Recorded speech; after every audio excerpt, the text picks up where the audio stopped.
Morning, everybody. I told you I was going to post a video in regards to the most recent student guitar project that I was working on for them.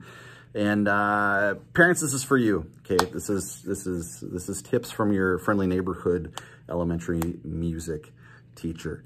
If you find yourself in the spot where you're considering buying a guitar for your child, there's a couple questions you need to ask yourself. Number one, is this intended to be some plaything that they have fun with and they get to jam out, you know, being whoever they want to, their favorite music artist, and they're jumping around the room, they're playing their guitar. So instead of air guitar, they've got this that's producing some kind of a sound because it's going to be fun and they're going to have a good time. You've got a lot of options if that's what you're planning on doing, type of a thing. If you are pursuing this from the vantage point of my child is showing an interest, I'd like to be able to facilitate that interest where they can learn to play guitar, that narrows our options down some. We've got to be a little bit more focused. I'm going to show you the guitar here in a second, and I want you to understand that I'm not casting judgment on anybody if you buy one of these, or if you have. Okay, you may be watching this and you've done this. I want you to know that you have not done anything wrong. You just didn't necessarily have all the information that maybe you would have liked to have had. All right, I'm a living historian. In the summertime, I work for the National Park Service, and I've had to learn as I've gone along. It's one of my responsibilities is to portray different people from the past, and there are better options for me to do that with the type of clothing that I'm wearing to portray those people. It's been a learning process for me as well, and I've made some purchases that really didn't help those situations out. I just didn't know.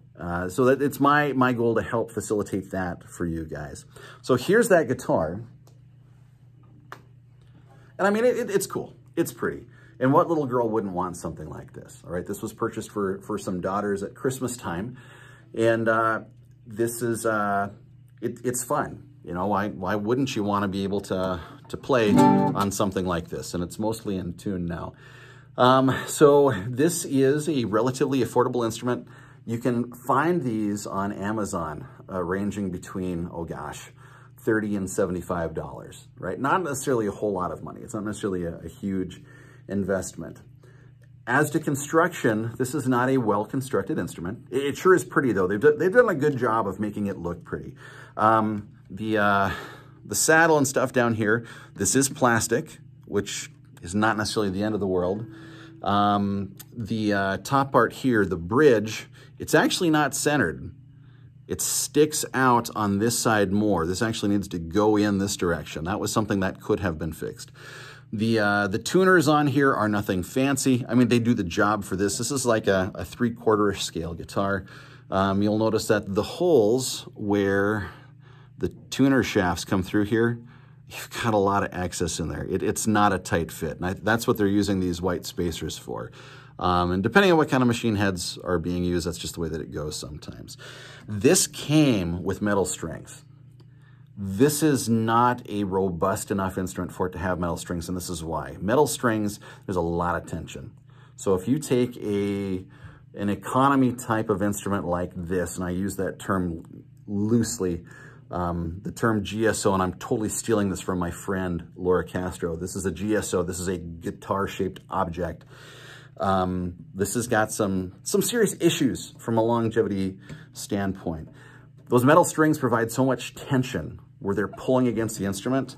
With this plastic saddle down here, it will actually plumb the heck off the top of the instrument. Several years ago, I was fixing a guitar for a student where similar thing, but what happened is where the neck meets the body, because of the tension of the strings, this was separating from the body, and I had to go back in and fix that.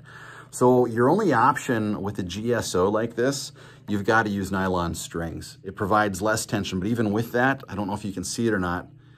You might be able to, but on the side here and here, it's still pulling away from the body of the instrument. All right, that's going to cause some issues. So as the kid's rocking out, eventually this is probably going to separate, especially if it had metal strings on it. It didn't have any fret markers on it. Fret markers are these spots here.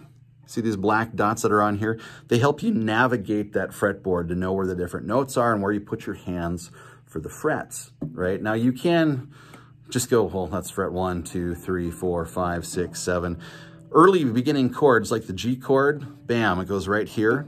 You'll use this third fret line quite a bit.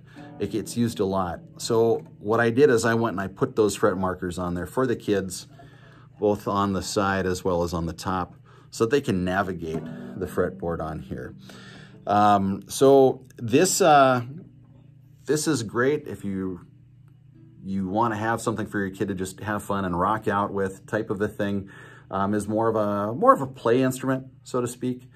Or if this is going to end up being, mounted on a wall in a young lady's, bedroom doing kind of a music theme or whatever, this is fantastic for that. There's nothing wrong with that. If you are wanting to go the direction of your child, they've shown an interest and you want them to learn, I cannot caution you enough to not go this route. I understand that there's that appeal of, man, that really fits the budget and I don't know if my child's going to keep on continuing on with it. I get that. I work hard. You guys work hard. And you want your money to be well spent. You've got no problem investing in your kid, but you kind of need to make sure that that money is well spent. If that's the route that you want to go, where your child is showing an interest in stuff, and you want to help facilitate that, especially if they are a younger person. I'm talking elementary. That's what I am presently teaching now. I teach elementary. If you decide to go that route, I would really encourage you, before you buy any guitar, find someone who's going to be your child's guitar instructor, right? It could be the music teacher. It's not going to be me because I've got way too much on my plate, but someone in your community or someone who is able to, there's a fair amount of private lessons taking place on things like Zoom and Skype, where teachers are willing to do that. And every so often you do an in-person lesson with them, type of a thing. That's really opened up a lot of opportunity for beginning musicians now, which is fantastic. Find a lesson instructor for your child, especially if they're an elementary kid. And this is the reason why. While your child may be interested in music, and I'm sure hoping that they are, because music's fun. Music's it can be the payoff for all of the drudgery that we go through to go through this life. It provides, it can provide excitement, but enjoyment, an expression and all those things. The arts is kind of the payoff for all the hard work that we all do, type of a thing. We want to make sure that they can do something with that. So that private lesson instructor is going to make sure that they are going in a direction, they are getting the correctiveness, making sure that as we're going along and progressing, bad habits are being dealt with, mistakes are being fixed. Otherwise, you end up going in a direction where it becomes frustrating, and your child's they're going to stop having fun. They're going to want to give up on the whole doggone deal. Something to consider for an elementary kid too: how much instructing are you doing on things at home? Okay, like, this is how we make our bed. This is how we do laundry. This is how we do the dishes, things like that. If that's not happening at home, and this is not a parental judgment thing, this is just me being real in the reality of life with you, they're probably not ready to take on a self-project like this, right? So having that private lesson instructor is going to make a heck of a difference for their success, all right? So find yourself that instructor for them. Ask that teacher what they suggest as a beginner guitar. All right. There are a number of guitars that we can make work. That are not necessarily the fanciest guitars, but it doesn't need to be fancy. It just needs to be solid, and it needs to be dependable. It may have a brand name on it. It might not. And the lesson instructor that you find may have some suggestions as what you can do with that. So instead of one of these, now I'm not saying that this is the best option in the world. Companies like Ibanez make these smaller scale guitars. This happens to be one that I use for some of the historic music that I do. I got this for like $300. Yes, $300 is an investment. I get that, parents. You can get them on sale. You can get them used.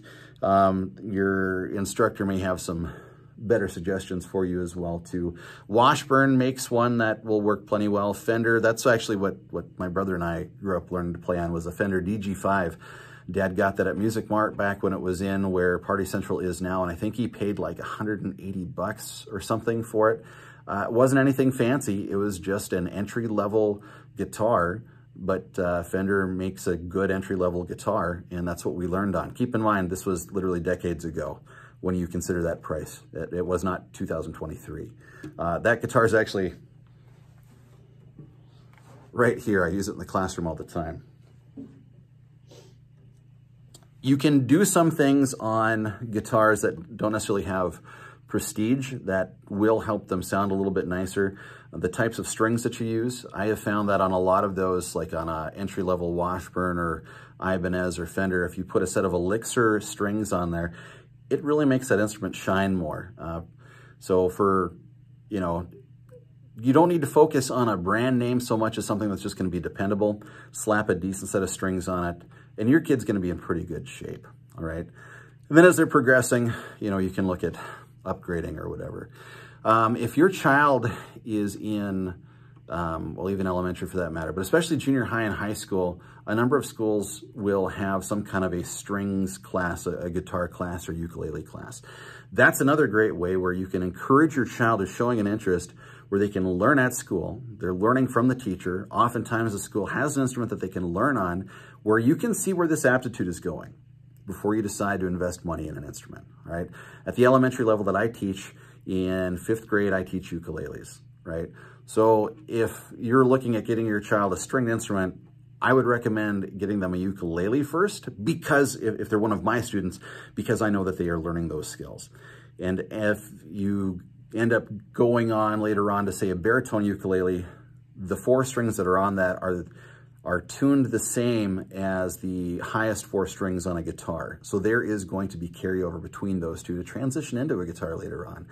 So if you're one of my students and you're looking at getting your kid a stringed instrument, I would recommend not going the route of guitar, because for that same cost, say $65 of the pink Amazon guitar, you could get your child a pretty decent ukulele. That's going to be better. That's going to stay in tune once the strings get stabilized and everything. It's going to be a better instrument. They're going to have a better experience with that. Junior high, high school level, if there are guitar classes, have your kid take the guitar class and learn that route. That gives them the opportunity to have access to an instrument where they can have some success. And if they show aptitude and they keep on wanting to learn and grow, you're going to feel a lot better about making an investment in your hard-earned money on an instrument for them at that point. At the younger levels, for the most part, kids are just not, they don't have the toolbox with all the tools to be a self-driven to just take on learning an instrument like the guitar, all right? They benefit a lot from having direct instruction. And that's why I'm a huge advocate of, if you want to get your kid a guitar or ukulele or whatever, make sure they've got some kind of private instruction to begin with, to get them going till they've got enough foundational skills where they can kind of be a little bit more taking care of things on their own, going the directions that they want. Without those foundational skills, your child's going to have a very frustrating time, and it's going to be very difficult for them to continue on. So I'm not just saying these things from the standpoint of a music teacher. I'm saying this also from the standpoint of the father of young musicians as well, too. All right. So I understand the value of $1. I understand how hard you guys work. I understand how difficult it is to make decisions to facilitate these interests that our kids have. And I want you to have success with that as well, too. So I hope that you find this useful. I'll catch you guys later.